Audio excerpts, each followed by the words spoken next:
शुरुआत में जब दुनिया बिल्कुल नई थी, ईडन नाम का एक खूबसूरत बगीचा था। यह सबसे रंग बिरंगे फूलों, सबसे रसीले फलों और सबसे प्यारे पक्षियों से भरा हुआ था। इस बगीचे में भगवान ने पहले दो लोगों को बनाया, आदम और हव्वा। बगीचे में जीवन, खेल और आनंद के कभी न खत्म होने वाले दिन की तरह था।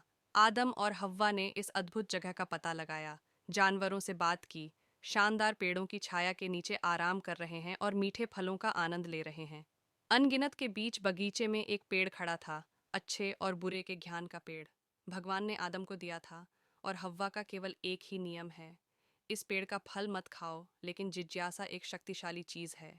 एक दिन एक डरपोक सांप हव्वा के पास आया।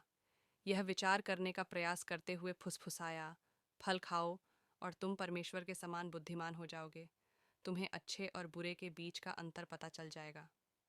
फल बहुत आकर्षक, बहुत स्वादिष्ट लग रहा था और ज्ञान का वादा बहुत लुभावना था।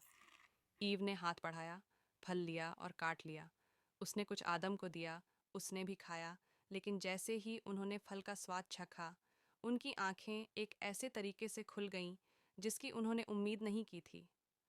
उन्होंने चीज़ों को अलग तरह से देखा और महसूस किया कि उन्होंने ईश्वर की अवज्ञा की है। उन्हें डर और शर्मिंदगी महसूस हुई, वे भावनाएं जो उन्होंने बगीचे के आनंद में कभी नहीं जानी थीं। जब परमेश्वर को पता चला कि उन्होंने क्या किया है, उनकी अवज्ञा से वह बहुत दुखी हुआ। परिणाम स्पष्ट था, अब उनसे रहा नहीं गया ईडन में। बगीचा छोड़ना कठिन था, अदन के द्वार उनके पीछे बंद हो गए और पहली बार उन्हें जीवन की कठोरता का दंश महसूस हुआ।